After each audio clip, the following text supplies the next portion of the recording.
All right, from the studio in Fairfax City, we are very grateful that Pedro Eustache accepted our invitation to our show. Pedro, welcome to the show, man. Thank you, Claudio. My pleasure and my blessing to share with you and with your wonderful following.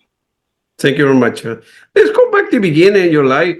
Where did you grow up, and that did influence who you are as an artist today? Of course, extremely determining.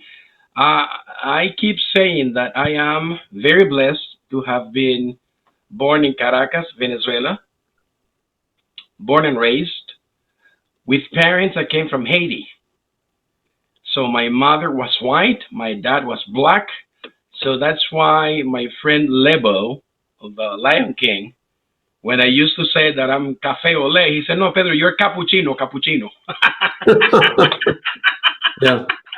And musically, what I am today comes directly from the blessing of the vision of my elder brother, Maestro Michel Eustache, who happens to live in Santiago, Chile now with his daughter and wife. So yeah, Wow.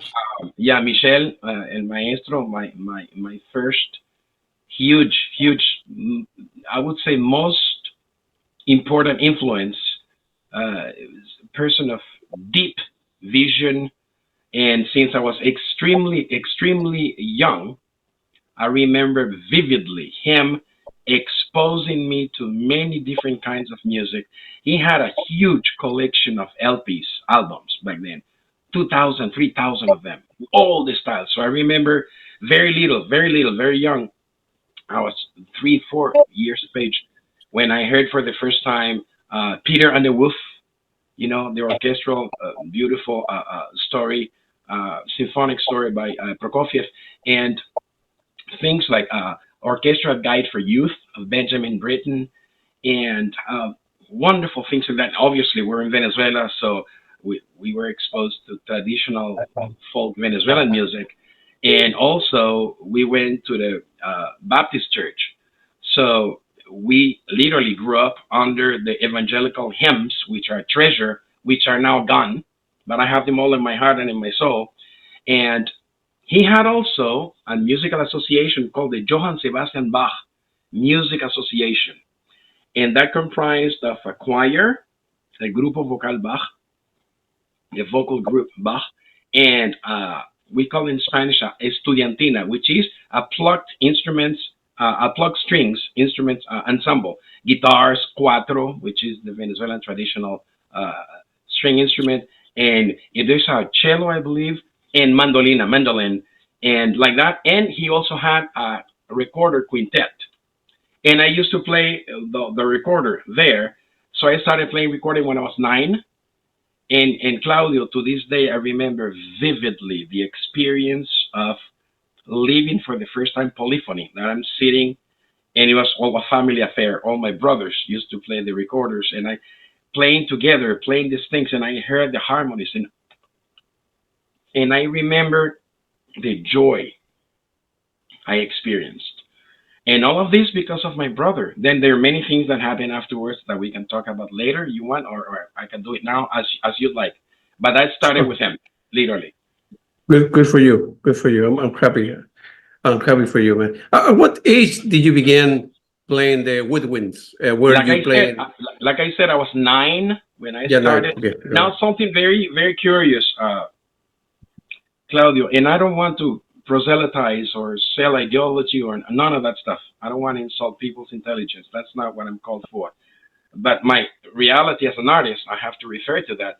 I am a follower of Christ, a very devoted, serious follower of Christ. And I remember exactly, curiously, exactly at the same age that I started playing the recorder is when I understood and I decided I needed Jesus in my life. I was 9. So the two of them, I Came to started your life at the same time. yeah, exactly. And it's something that affects you for, for life. Again, the joy, the deep joy of experiencing music making is something that is, art and music is from God, Claudio. That's a deep thing, you know. So I that affected me, yes, since I was 9. Then when I was 12, 13, something like that. When I was 12, I walked into a recording studio for the first time in my life. That's more than 50 years ago.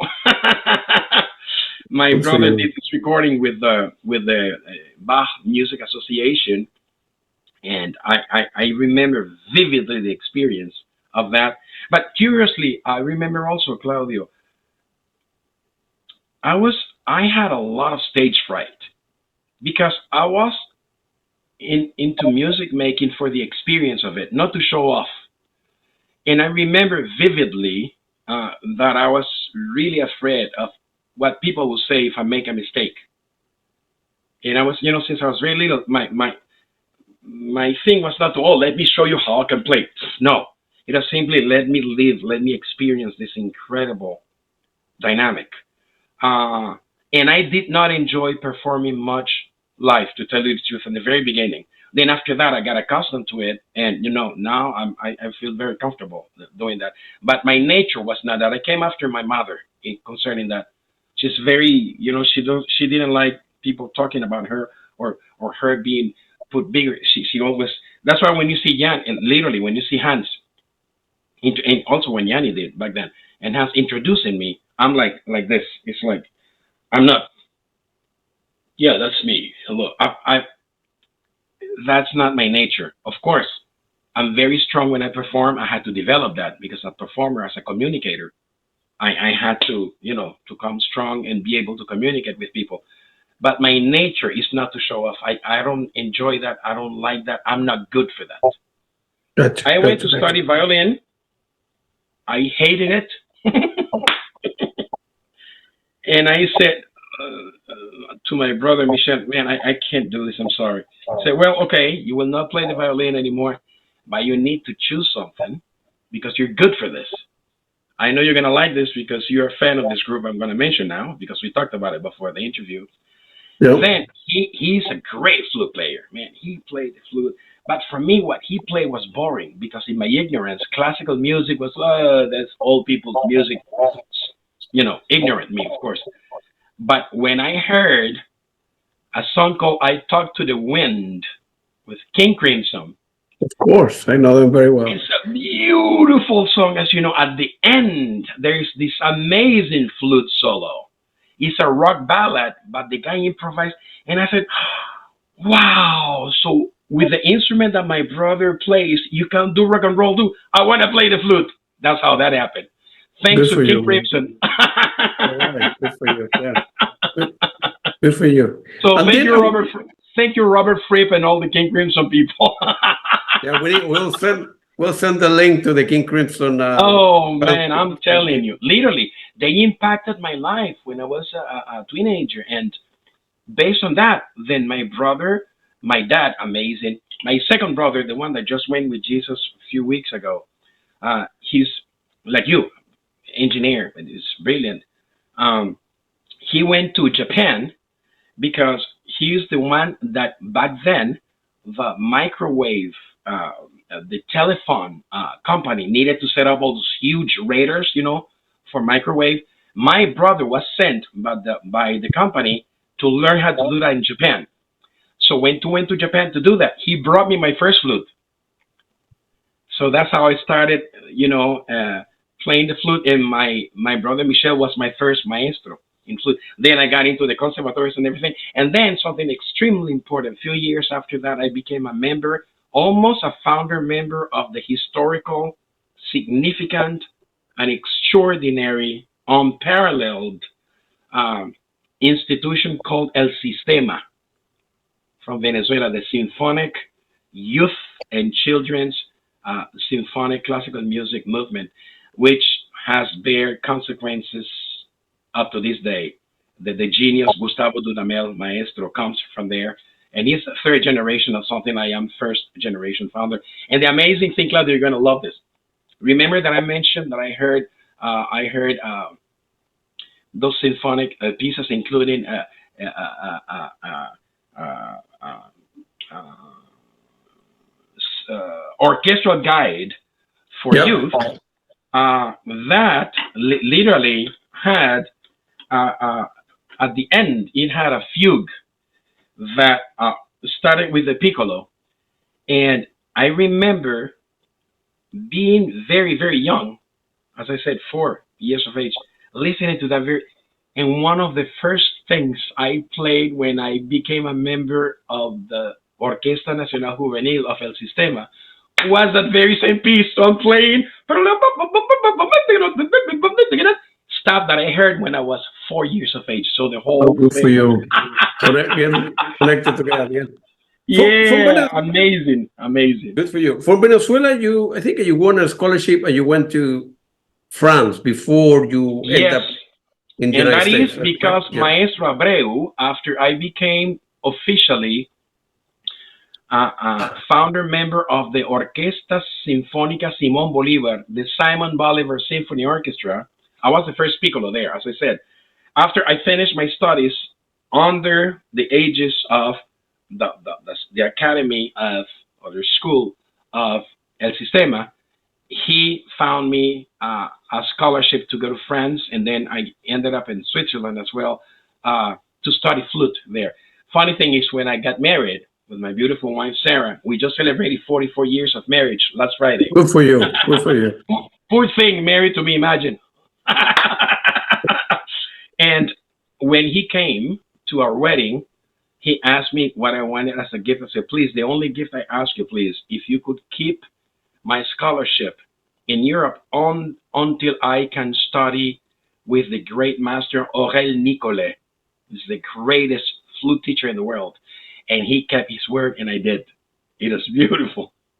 Good So for yeah, you, man. Venezuelan government blessed me, and I got a scholarship, and I went there. And that's right, we learned French and everything. So yeah, and I had great masters. Claudio, let me tell you this: of the four masters I had, Alain Marion, Raymond Guillot, Thierry Vartor, Aurel Nicolet, I coincide in three of them with the most celebrated, the greatest uh, classical solo flute player now alive, Emmanuel Pahud. He's my brother, and we studied with three of the same teachers. And one of those teachers, two of them are gone, sadly. Two of them are alive still. And one of my main influences, Raymond Guillot, the second one I mentioned, is 93 and he's alive. And I had the blessing and the privilege to see my master like a month ago. And I spent with my wife 4.5 hours with him. And I'm going to do a post in Instagram after that on that. It was amazing. He dedicated, you're going to love this. He dedicated some CDs where he is very present. And Yeah. this is literally Quincy Jones. Yeah. Yeah. I can say one. And Yeah. my maestro, Raymond Guillot, when Quincy was in Paris recording, they asked him, who are the musicians that are classical here that can play jazz? He said, I know only one, Raymond Guillot. So my master graduated from the Paris Conservatoire when he was 16. The other one, Aurel Nicolet, when he was 24. And he went and won the Geneva flute competition. And then he became the soloist for l'Opéra Comique, the comic opera in France. But genius, because he played with Errol Garner and all those people, and he plays the piano, and he can play jazz piano, and he can improvise in the flute like nobody's business. So he was such a big influence on me as well, because I went there to study very strong, practicing 8 hours a day, my classical flute thing with him, who had learned it from maybe the biggest flute school in the world back then, Marcel Moïse. So I'm a grandkid of Moïse and the technique, the same guy that trained James Galway and Aurel Nicolet and all of them. I got all this stuff from Raymond Guillot. Good And for so you. very blessed. Yeah, very blessed. After that, I returned to Venezuela after that. And then from Venezuela, you apply for another scholarship and you end up in the United States, right? Yes, the California Institute of the Arts offered me a full scholarship because what happened, Claudio, is when I returned from France and Switzerland, after starting with Aurel Nicolet and all these masters, I became this first principal solo flute in the Simon Bolivar Symphony Orchestra. Curiously, I felt I cannot be playing Mozart and Beethoven and Bach, but not know my traditional music well. So while I'm teaching at the conservatory and I'm playing first flute in the orchestra, solo, principal, and I'm doing a lot of recordings, I said I need to go, and I went and I took 2 years of lessons of Afro-Venezuelan traditional percussion, and, and I got my diplomas. I'm very proud of that, and that's why I can play the kulepuya drum in Lion King with Hans and do it with with authority. I studied this thing. By the way, that's one of the drums I believe I heard when I was in my mama's belly because I was conceived and I grew up in my mama's belly and the town where they play that drum and they play that in St. John's, which is the end of July, and I was born in August, so I was fully formed in my mama's belly when those drums were sounding in the town and I could hear them from my mama's belly. Imagine that. So I always had a connection with those drums. So Good very for you, cool. man. Good for Thank you. you. When you arrived in the United States, Los Angeles, you were living at the time. It was difficult Very for a difficult. South American person like myself. You're from It is Venezuela, I'm from it is Chile, to break into Claudio, the mainstream it music is industry. it was more than difficult because I came first as a student. Gotcha. But let me tell you a story which is very heavy. We arrived on September 1st, 88, and our beautiful daughter Jeanette Esther, who was in complete total remission from brain cancer, got sick again, and she died on September 26th, my dear. Sorry to hear that. She died. Thank you. She died in our arms, literally in our bed, in my wife's uncle and aunt's house where we were staying at the moment when we arrived in the states. And it's one of those things that marks you for life. Claudio, not being dramatic or anything, it's just the truth. We came very because we had no family, really, no support, no church, no nothing. And for this to happen after science and doctors told us that she was gonna have full life and that will come, but probably much later, whatever. Uh, to be that quick and that incredibly unexpected it is something that rattles you to a place that I cannot find words to describe. So, in the pain of this thing, we even considered committing suicide. The pain was so much, so much. And Claudio, as we were facing an abyss, there's a place here called San Pedro. We literally facing this thing, and we both are thinking the same without saying any word, but we're thinking the same. Son and I, we're holding our hands, and we're thinking one step, and we go to eternity. Of course, that would have not been the right way, but the pain puts you in a place that you're almost like irrational. And Claudio, we felt pulled back by a hand, and I have to recognize that I believe it was Jesus who did that. So not only we're coming to a new country where things are very difficult, but on top of that, we have to face what many specialists call the hardest, the worst tragedy a couple can experience, which is the loss of a kid, because it's not normal. Kids are supposed to bury us, not the other way around. And um, Claudio, that's when we realized that God's love and God's grace and the reality of a perspective into an eternity spent in the presence of the creator of the universe became more real than ever. So I am a follower of Christ not only because of tradition. Tradition will not make me the person that I am now. It's because of this life changing experience of living the grace and the beautiful love of God affecting us. And Claudio, when I play now, that's what people hear in my playing. Since I was rescued from this horrible, horrible, horrible, dark, deep chasm, and we were brought back from this,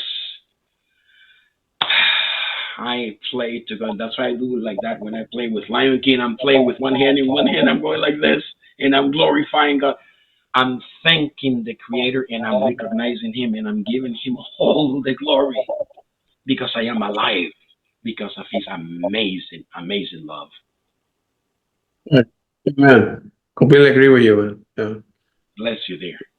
So then it was very difficult. You remember way before you got to your Gianni, the period with Gianni, right? Oh my gosh, let me tell you this story. You're gonna love How it. difficult was I, to go to that step, to the next step, to the next step? Humanly speaking, impossible, but again, for God, there's nothing impossible, Claudio. I believe that. I'm an example of that. Because I cannot justify this or I cannot explain this any other way but the mercy of the Creator. Let me tell you real quick this story. I don't know if I told you when we talked before this, but it's important for your followers to hear this. I would love to share this. It's very, very powerful. Sure. After that, I went to school. In 3 years, by God's grace, I got my master's degree, everything fantastic. But my wife, who is a art art institution graduated music teacher, decided not to teach kids anymore because she couldn't take the thing of teaching kids after we lost ours. So she went to support me and to back me up. She went to work at a fast food chicken place here in America. Uh, Imagine that. Somebody graduated from an art school in Paris, France, selling chicken, and she did for 7 years, Claudio. This story is almost like Cinderella, but it's true. It happened to us. I can't make this stuff up. And it got to a place in which I'm playing, good things, but at the same time, they're horrible gigs, horrible, like salsa things, like 50, $60 the night. Nothing wrong with the music. It's just the atmosphere, and man, you're not gonna believe this. You're gonna laugh at this. I remember even once we are playing for um, a special occasion where they do, they entertain, where they have the horses of Paso Fino, yeah, yeah.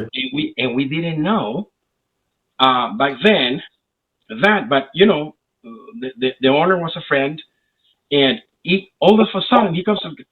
I remember that my best horse, Campesino's birthday is today. Can you play? Can you guys play? Happy birthday to Campesino, Claudio, and 22 people in this incredible salsa band with geniuses playing there. We are playing happy birthday to a horse who's standing in front of us. Happy birthday to you. Happy birthday to you. Happy birthday, Campesino. Happy birthday to. And I'm going like, I'm playing my tenor and I'm going like, oh, how low have I felt? Playing happy birthday to a horse. I'm going like, oh my gosh. So the thing was so not good. I was doing all this great stuff. I mean, I was playing with Alex Acuna, genius, genius. You should interview him too. He's genius, really. He's amazing. We need to talk. You should interview Alex. He's an amazing brother. He's historical figure. He's the only guy that played percussion and drums with Weather Report, and he's a genius. Yeah, so that's another person from Peru. But I mean, it's one of those stars, really superstars. He's amazing, amazing, amazing, amazing super musician and friend and brother. And but at the same time, I'm doing all these horrible other things. And it got to a place. I'm going to the core of this story that I couldn't do this anymore, Claudio. I have all these things in Europe, great masters, 7 years of symphonic experience, many of them as a solo principal flute player, which, by the way, I left to come in the States because I felt I needed to grow more as an artist. I couldn't stay within the symphonic realm only. When we had Duke Ellington specials, and they would call the Cats, you know, playing saxophones and trombones, and they would stand and take solos. We, the classical guys, are jaws, and I'm going like, I want to do that. So I took lessons in Venezuela with great master Jerry Well, the greatest jazz master we had there from Austria as well. But then I got the scholarship, and that's why I said, I want to put a pause in my classical career thing. I need to go get creative. I always wanted to be an open musician, and God granted me that. So that's how I got the interest. And the great master James Newton helped me and fought for me to get a scholarship, and they gave me a full scholarship from CalArts. Anyways, for which I'm incredibly grateful because that opened the doors to come to America. The thing is, in '95, my thing was not going well at all. And I already had a solo album, and I was going to work on a second one, but nothing was happening. Really, financially, it was terrible. I decided, Claudio, to abandon music and go sell cars. That was my New Year's resolution. I told my wife, Mommy, I'm sorry I cannot provide. I'm embarrassed, but that's the truth. I don't care what they will say in Venezuela, how demeaning this is or humiliating, but I'm not providing. I need to do that. I don't care. I'm stopping music and I'm going to go sell cars. And my wife, Sarah's gut immediate reaction was, I don't know what you're gonna have to do if you're gonna have to spend more time in more time in your knees praying to God. But He made you a great musician. I already sacrificed my part. You're gonna make it or you're gonna make it. I'm not gonna let you do that. And I'm going like, see, mommy. And guess what? Few months later, exactly around the time my father died, we cannot make this stuff up. This is what happened. I get a phone call from Danny Reyes, who is the percussionist of Yanni. Yanni's percussionist calling me from Hong Kong, saying, Pedro, Yanni's looking for a new flute player. Would you be interested? Well, Everything changed. And Claudio, my audition with Yanni was 30 seconds. 30 seconds. It was literally, I started playing.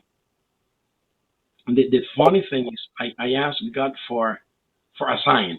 It's like I understood. I said, if I get this job, everything changes in our lives, everything.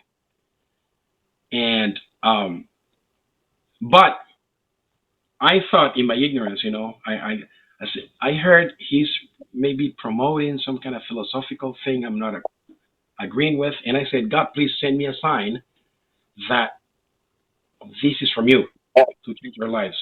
Because if this is something that we promote, I believe, a system of belief that I do not agree with, please leave me poor.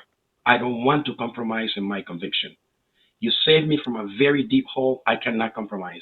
And guess what, Claudio? When I went to play, the first thing I told Yanni was, because he told me, Pedro, play, play. And Karen Briggs was there, my brother Armand Anasio was there, and the woodwind section was there. And Yanni said, play, play. He said, well, since I'm a born again believer, I'm a follower of Christ. I played yesterday, which was an important day for us, which was Easter Sunday. I played this thing called the Banner of the Cross. It's a Christian hymn. Might sound corny to you, but I can show you what I can do with the horn. Play, play, play. So I'm playing this hymn called the Banner of the Cross, auditioning for Yanni. I confuse him, man. I'm tired still. I'm sorry. Auditioning for Yanni. And as I start doing the variations of it, he stopped. You're the guy I'm looking for. Say, Yanni, I haven't played it. No, you're the guy. Please let me play. No, I haven't shown you I don't need to hear anything else. You're the guy I'm looking for. Claudio, Yanni realized in 30 seconds what the industry had not realized in 7.5 years. good for you. Yeah. That's the genius of this guy. And that changed our lives. He promoted me from a member of the orchestra into a soloist of his band in 10 days, with all the benefits that carry. And literally, Yanni was, People like James Newton, people like my brother, people like Maestro Abreu, people like my family, people like my wife, people like James Newton, organizations like El Sistema and CalArts, and people like Yanni, and now Hans, are incredible, incredible blessings God has allowed in my life to really affect and change my life. And the thing was so strong.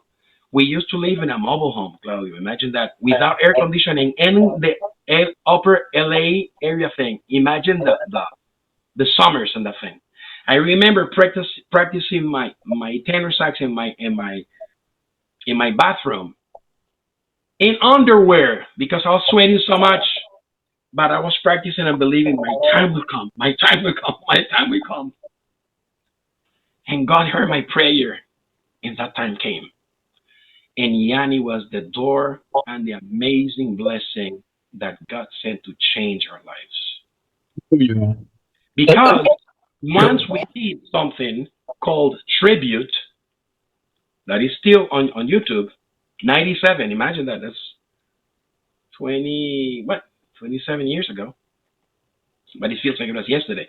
We did it at the Taj Mahal in the Forbidden City in Beijing, China.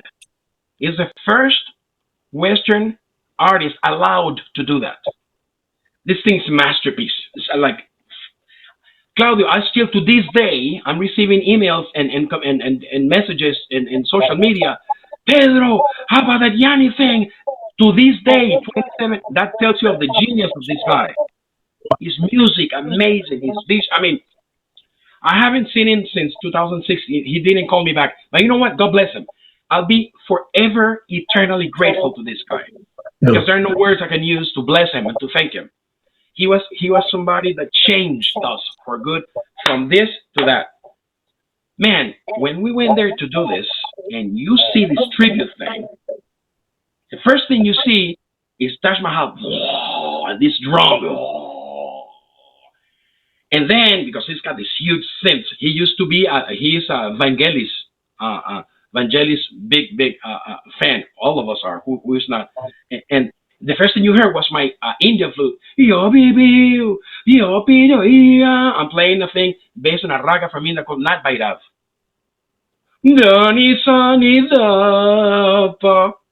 And I start playing that, and people are like, and then I played Duduk. And they put the Taj Mahal next to me and they made a close up. And I remember our beautiful daughter's face while I'm playing this beautiful, beautiful melody called Prelude to Love Is All. And I remember her, a tear came out while I'm playing, and they got that, and people were so impacted. And then I'm playing this masterpiece, this song that Yanni wrote called Nightingale.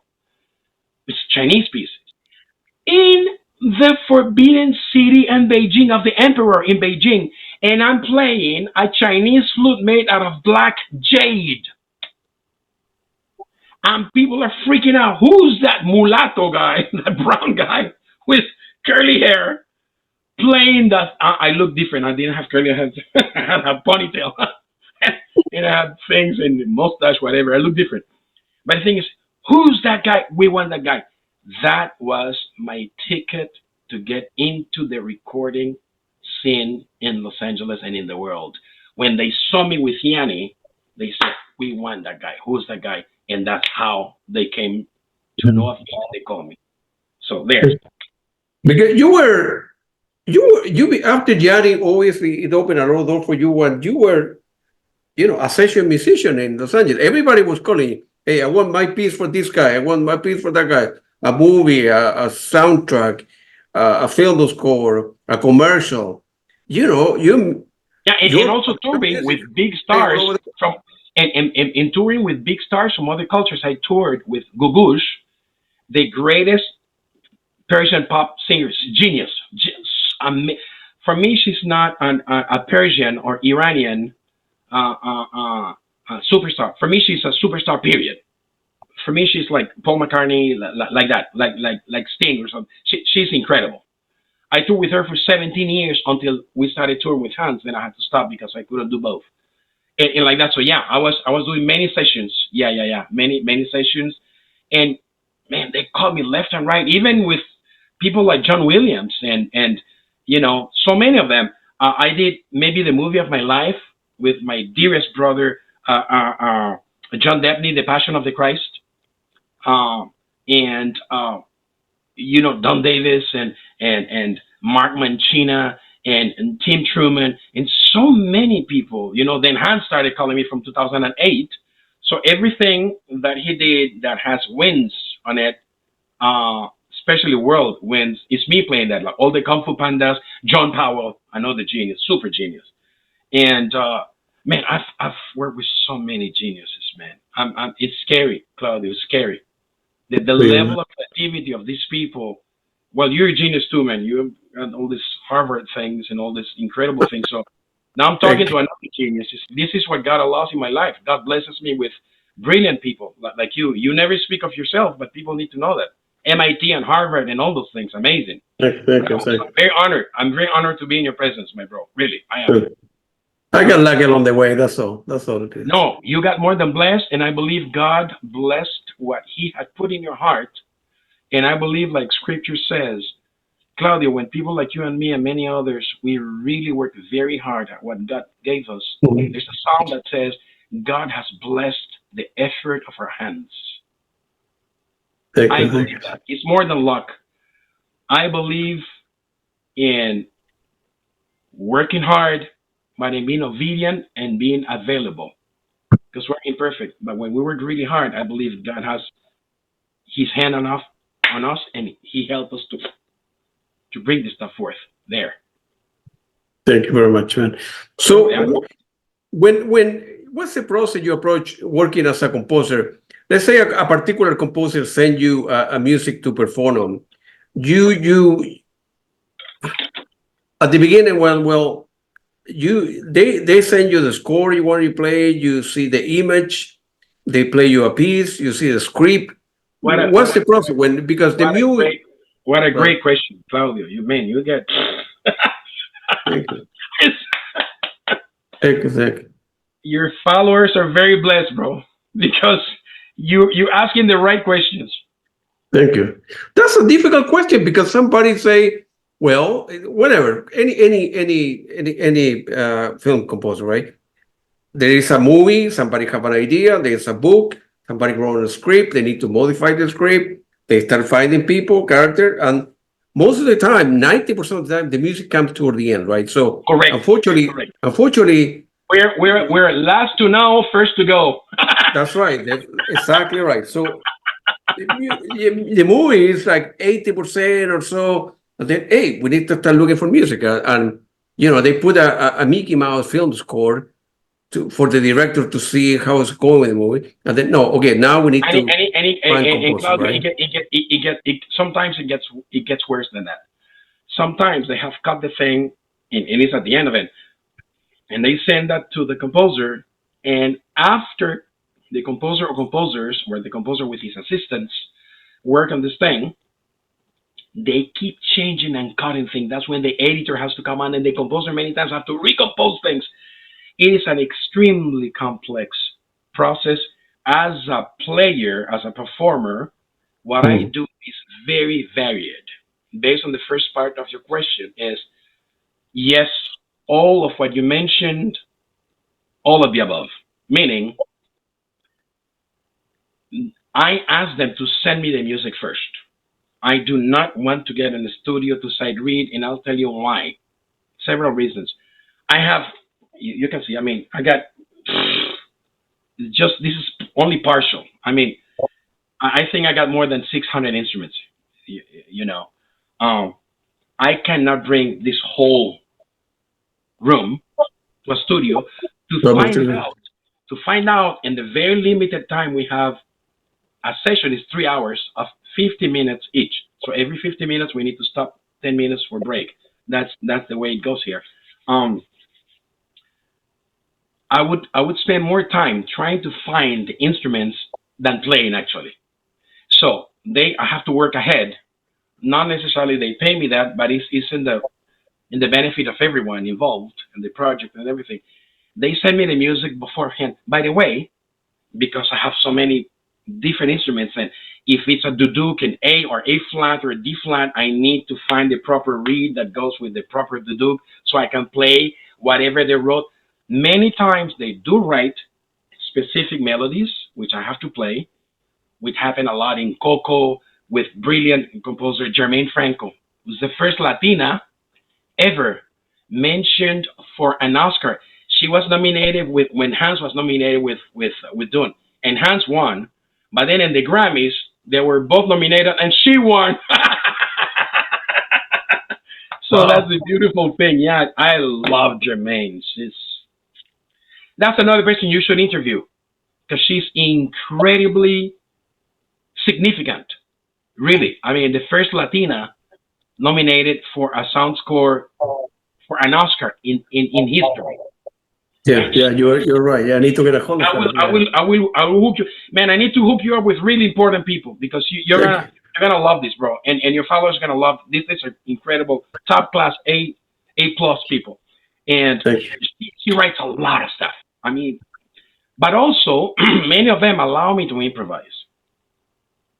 So for the Passion of the Christ, for example, I would say that 75% of all the world winds you hear is me, because there are four of us, but I play the vast majority of the whole score is me.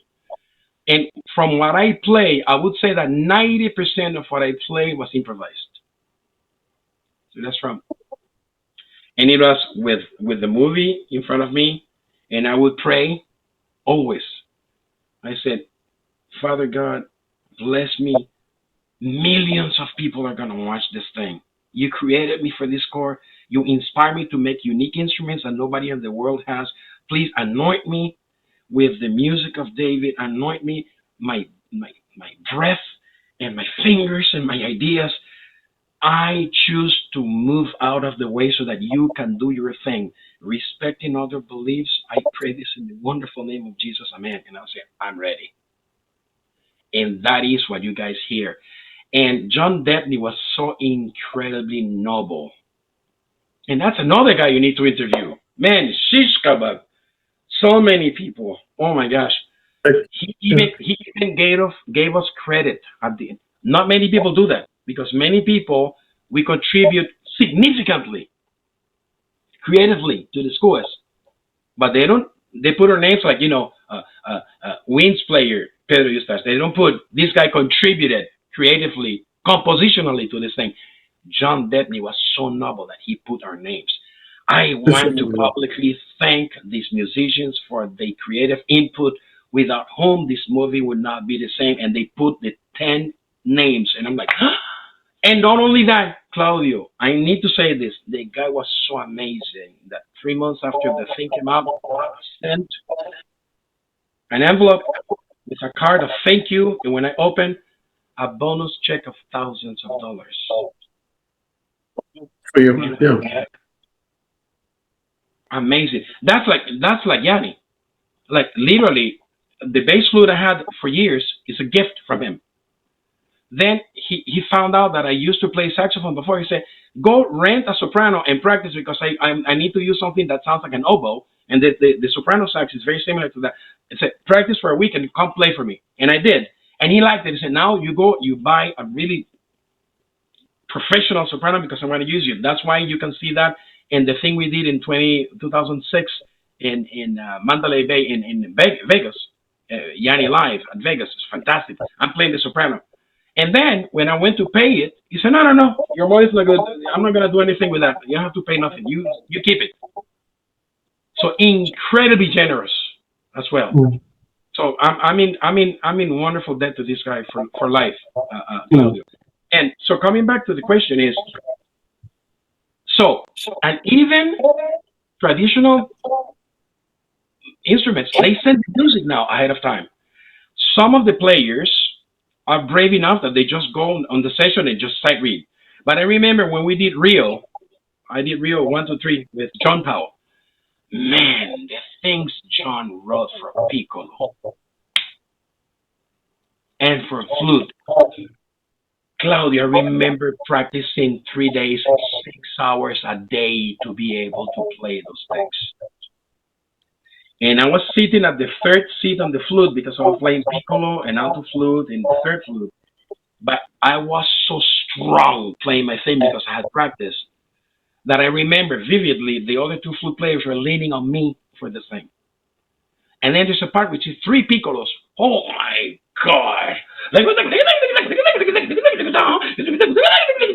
And then John goes like, can we have the piccolos recorded alone, please? And I'm going like, are you crazy? So there's 90 people, all the violins and everybody turning, looking at us, and we're like, I felt I was auditioning, you know. And then when we finished that thing, he goes, oh, can we have that detaché staccato? I said, John, you want to kill us or what? And we did. So even things like that, they send you ahead of time. I remember Maestro John Williams for Munich. For the end credits, he wrote this incredible flute solo. And I was talking to Mrs. Di Tullio, who's John Williams' flute star player for more than 40 years. And Maestro John Williams came and said, Luis, please check out the music for next week because I wrote you a big solo. So that is standard practice now, to send the music ahead of time. And in my case, sometimes, Claudio, like Kung Fu Panda or things like that, there's a melody, right, of, say, 16 bars. Sometimes the first 4 bars I need to play with one Chinese flute, the next 8 bars with another one, and the last 4 bars with another one. Because it's impossible to play everything in one. And that's why I have modified many of my flutes and I made head joints, which is the blowing piece, based on the traditional flutes from all over the world. So I can put those things in the body of my Western transverse flute. Then I have all the notes like in a piano, but I have the sound of a traditional instrument. Like, check this out. This is my flute, but I have a joint, a Persian.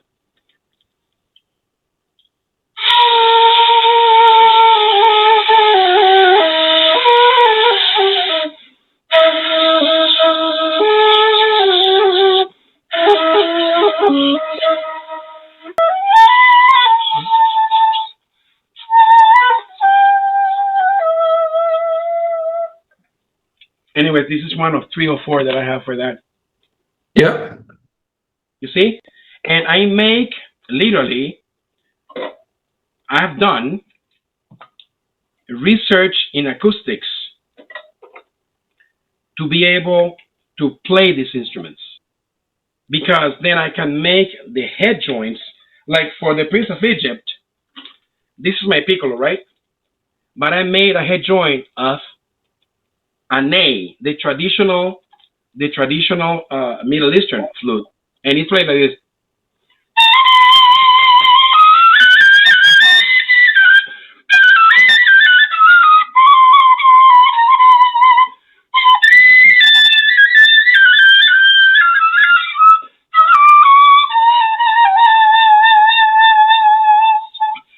Claudio, like you, like all of us, these things are unique, precious, Wow. and irreplaceable. Good for you, man. And in my hands, I can make sound and music that nothing else in the universe can produce. The same way you are unique, our followers are special, and all of them are irreplaceable because in the hands of God, our lives can produce music that no one else can produce. Thank you. Amen. Yeah. But also, it's important that you, some particular composer, right? When, I don't know, create the music for, for a particular movie, they give you the room to improvise. Others are very, I suppose, are very strict. No, I want you to play like this, like that, and like Correct. that. Correct. Right? So yes. For example, James Newton Howard, who's another genius I work with that I had not mentioned before, when we did King Kong, he wrote a piece specially for me, which is when King Kong is depressed and there's the sunset and the lady's trying to cheer him up and doing the juggling thing, and he's like that, and he's looking at the sun. That thing I did with a flute akin to this one.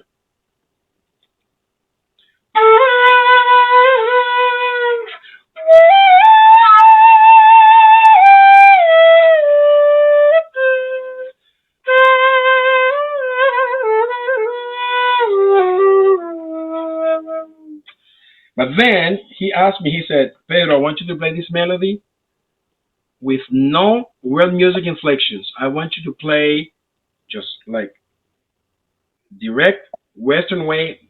I need the sound of the instrument. So that's a very specific thing. Got it. Yeah. Yeah. Sometimes they tell me, do what you want, and I give them options, you know. And Yeah. many times, Claudio, they write something with the sound of whatever instrument they have in their machine and the computer or the keyboards, and they say, but you would know what goes best with this, so we trust you. So that's the beautiful thing, you know. It gets to a point in which they can trust me, and then I can suggest many things and give them options because they say you know better your instruments and you know better the options you have than we can ever imagine because you have so many of them. You see? Yeah, no, I know exactly what you mean, man. Have you ever, when you are touring? Oh, I forgot something important. I'm sorry, Claudio. One second. Go ahead. And the other incredible thing is why I had to do this. Because when they send the music for the tour of the world of Zimmer, it is again the Prince of Egypt.